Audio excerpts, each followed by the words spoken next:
perfect for that though. Yeah. You being normal and me being at level. You got two of them.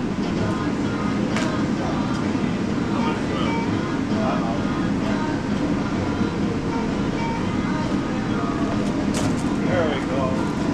We got it. I'm gonna go first.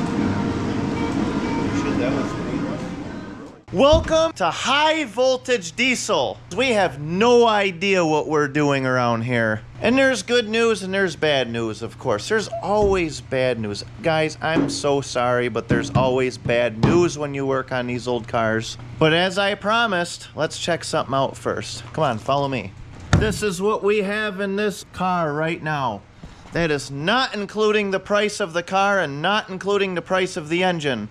That is including all the materials, engine parts so far, and body shop parts. Sandpaper, primer, Bondo, Duraglass, pistons, rods, bolts, all that good stuff. That is where we're at right now in this car. So if you are somebody that's looking to take an old car like this and restore it, first of all, congratulations to you. It's gonna be a long, hard trip. Don't let them shows fool you that do a 6-month job and a commercial break. It's a lot of work. I want to let you know what I have into this car. In 2025, of course, if you're looking to convince your old lady that you want to buy a car, you could be like, okay, so High Voltage Diesel guy said that it's going to cost this much money. So where we're at right now with this car, we're at $1,268. The good news is this window channel on this, on the front, unlike the back, is very nice on this. We pulled the back window out and it was completely gone all the way around except for the top. I replaced the 2 side rails. I replaced the complete bottom. Got about 10,000 gallons of Duraglass and Bondo in there, but we got her nice. The bad news is on the bottom, oh, we got a little bit of rot. Just a little bit though. Man, if this is all I gotta fix on this, I'm happy. And it's just right there, just on the bottom, that's it. And it's nice under this glue that I haven't pulled off yet. So I should be able to sandblast all that, get that looking nice. Previous couple videos I've been working on this quarter. I just made some sick patches for this quarter to fix the rust. Did a pretty decent job. Got about 46 gallons of Duraglass in that little low spot we got. I got some JB Weld. All these holes that go down this car, right there, there's a million of them. You can't really see them on the camera. But there used to be a chrome molding that goes down the side of this car, and it's not going back on because I don't even have it, and I'm not gonna try to find another one because with this car, I ain't gonna go out and spend 5, 10, 15, 20 million dollars to find that chrome strip. Hold on to your armchair and try not to have a meltdown when you watch us butcher this completely innocent Chevy. Must be grandma didn't know how to drive, didn't know where they were going, and they backed into something here. You got a pretty decent little crease here. Then on the top, must be Paul Bunyan cut a tree down on top of it. Put a nice little dent in there. So we actually lucked out on this because a lot of times when you see stuff like this, you ain't got no way to get to the other side of it. But luckily, with this dent, we actually have a way to get in there with something and try to beat that out. Same thing with this one. Right down in there, I think we can get one of these tools of choice. Give it a few Hammurabi's. I think she'll come right out. Seems like a lot of time dents like that are usually in a spot like this or somewheres where you just can't get to the other side, and then you gotta get a dent puller on there and screw around. It takes forever.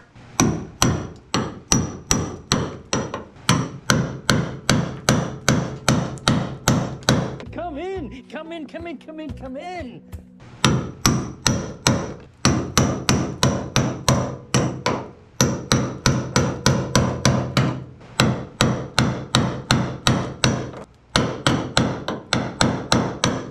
And there we have it. We got that one pounded out pretty good. Right up from the back side. We have that fixed up. Of course, it doesn't look good on camera because of all the different colors. But I can assure you that we're pretty mint right here right now. So I'm just going to start running the DA over a lot of these spots with the Duraglass in them. And I had a pretty exceptionally hard time with this because I ended up putting a lot more fiberglass resin into the Duraglass than I expected to, and it had this like really sticky film on it that was really hard to get off, and it kept clogging up the sandpaper. So I would highly recommend not to do that. But either way, we got it done.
There we go, we got her all DA'd, all wire brush, took a razor blade. I mentioned this in some of the last videos. Your Duraglass, there's a lot of pits in Duraglass. You want to take your razor blade and kind of cut out the bigger ones so you don't end up with a air bubble that's gonna bubble your nice, sick paint job. You just run our hand down it a little bit, kind of familiarize ourselves with our low spots. Got a pretty good low spot right here still, so we're gonna put about 66 gallons of Bondo in there. This really ain't too bad right here. We're just gonna kind of skim that. Secret is to get nice lines on these cars when you're doing the body work. This goes for Bondo, primer. Before you do it, you get your tape line nice and straight, and you go all the way across the whole panel. If you're doing the car, you do the whole car. You start it there and you stretch it all the way out and you eyeball it. Get a nice line, and then that is your kind of break off point right there. That way, like when we're doing this spot here, we can just go up to this line, and we know when we peel the tape off, we're gonna have a nice crisp line right here. And then if we don't need Bondo on the top, but if we did, then we'd put our tape on the bottom and go there. And that just gives you a really nice finish. I don't really have much time to explain this stuff when I'm doing the Bondo because the Bondo is gonna harden quick. We gotta get it done. We got about 64 tons of Bondo ready to go with about 18 metric tons of hardener in there. Got a little hot with the hardener. We're gonna get this meow mixed and then we're gonna apply it. When you're putting your Bondo on, you wanna put it on light at first and really, really squeeze it in so you fill all those air pockets we were just talking about. You wanna squeeze it right in. Make a big mess. Because you don't want to get this thing painted and then let it sit out in the sun and admire it with your buddies and drink about 330 packs of beer.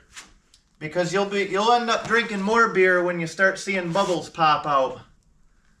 And it will happen, and it'll happen quick.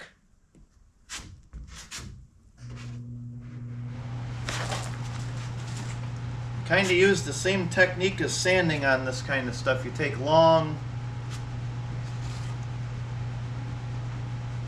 nice long strokes here.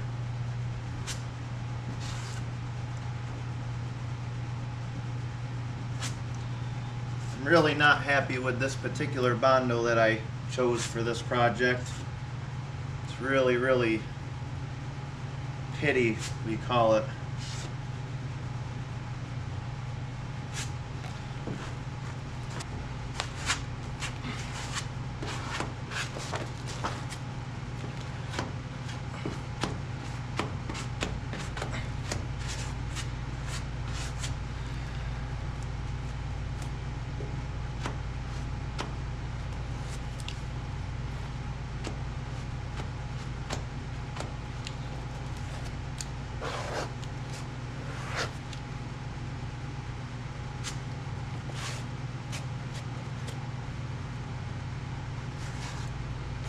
And when you get it where you're happy with it, but you just want to do that one little last spot, don't do it, because that's when you're going to mess the whole thing up, and it's going to dry on you and you're going to be screwed. And there you go. You can see we had just enough time to do all that with all that blabbing, because now we're pretty much hardened up, and that's the end of the line. There's a crucial trick to Bondo where you can't do that, says the book, but we're gonna do that. So after you apply your Bondo, I'm not gonna say a time frame because it can vary. You can see our nice, perfect tape line we got right there. You wanna wait till it's kind of where you can almost pick it with your fingernail like that. It's just a little bit tacky, not completely dry. You wanna take a nice sharp piece of 36 grit and just start shaving it off before it completely hardens.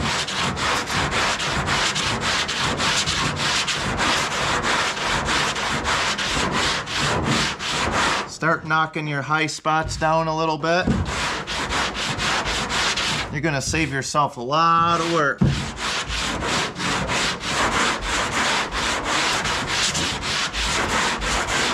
And also doing this, it opens it up and it'll let it dry a little faster.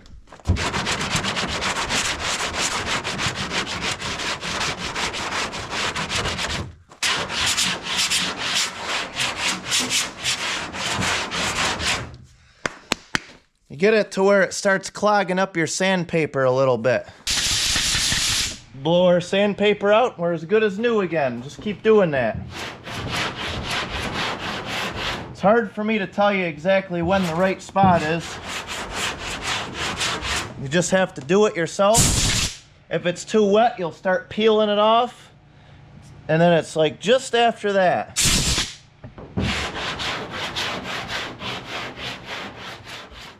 Now I'm going to use the pneumatic powered air board, the longboard sander, because I'm just plain out getting too old to do all this stuff by hand anymore. I like to block a lot of this noise out because this thing is completely obnoxious. And a lot of the times you hear me do voiceovers or play music over something, it's because I like to listen to some pretty loud tunes as I'm working. And the particular tunes I listen to, I don't think YouTube would monetize it, so you'll just have to listen to some music of my choice.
So we got our first coat of Bondo all blocked and got this car just about destroyed. So we just need a little bit of extra in a couple little spots and that's it. We're still a little bit low here where we warped the heck out of it. And we're a little bit low here. Our spots back here came out decent. We're still working on them a little bit. Got our tape in here again. We're gonna go for round 2.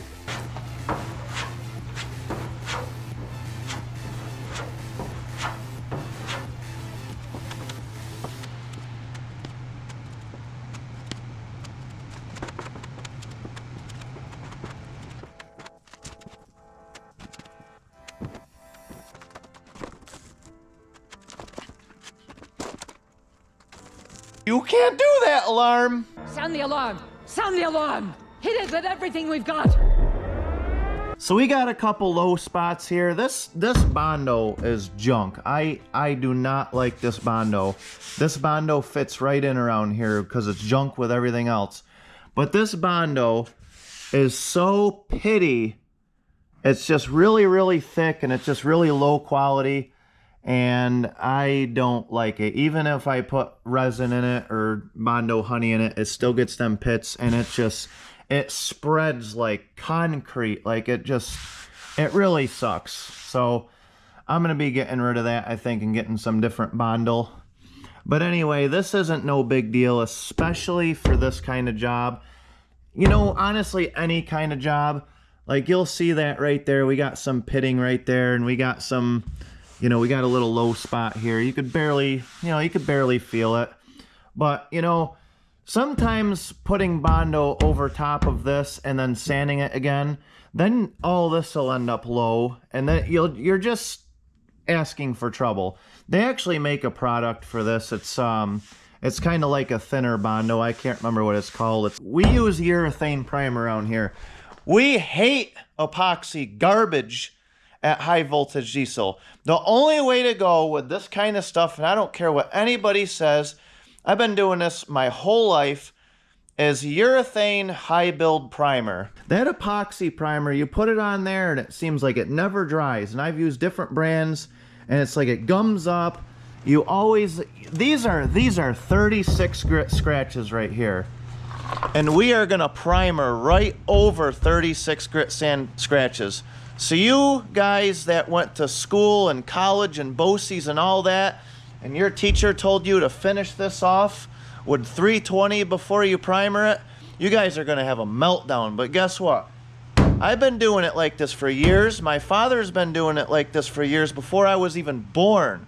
And we put urethane high build primer in here. We reduce it like 10% so it gets down in there.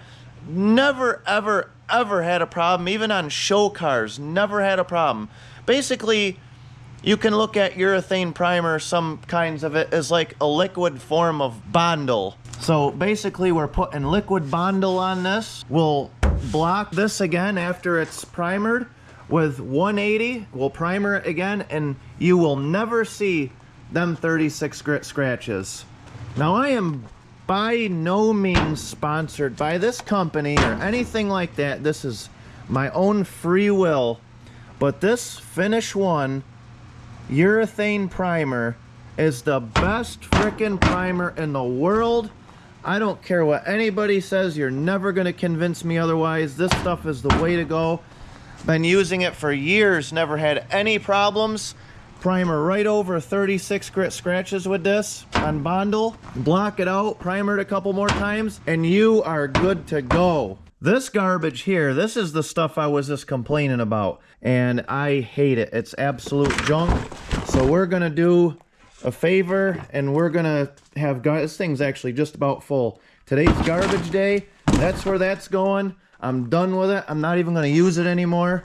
And the sad part about it is that stuff is almost as much as this Pro Gold.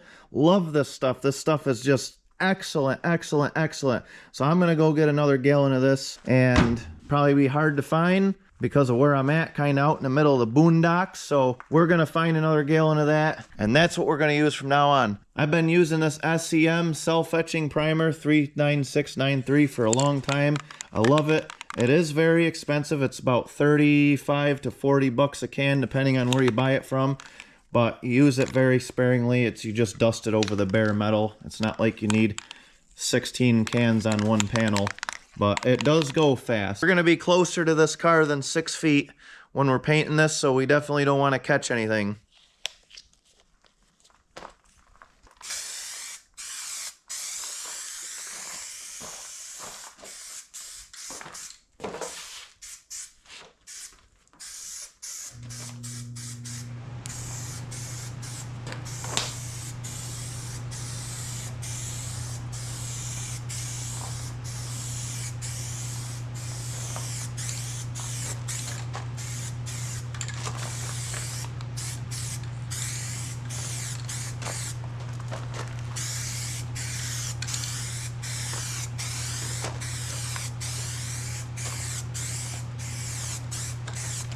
There you go. All you need is a real thin coat, but on a big old 70 Impala, you could see how it can go really fast. Our bodywork job there, we pound that dent out, came out really well. We fixed that dent, put a little Bondo on there. So I'm gonna kind of fade this in here a little bit. I scuffed that up. I'm going to do a hard line here just to break it off because I'm not getting into that right now. And then we're going to pull the bumper and stuff eventually, so I'm going to do another hard line right here. Eventually we'll pull the bumper and sandblast all that crap. I'm not going to worry about masking the door off because we're going to just DA and strip this right down anyway, so the overspray that gets on that door isn't going to affect anything.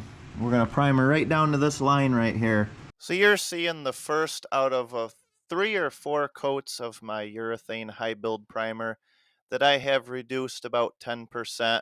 I love this stuff. It works really good. As I said earlier, it seems to fill in all the cracks and gaps. You put a couple coats of this on and sand it, you're going to be in good shape. And I can definitely assure you, I was listening to some pretty thumping and bumping music in the background when I was doing this. Loud music's the only way to get this stuff done right.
Oh, just look at how nice that came out.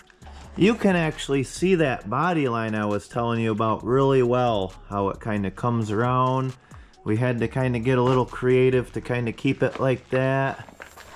You can't really, you can see a little bit on camera, and then it goes kind of around like that. These cars have that weird looking thing. You can actually see it really well on camera. At least I can through the screen. It's not perfect, but once this thing gets blocked and reprimered, it's gonna look amazing.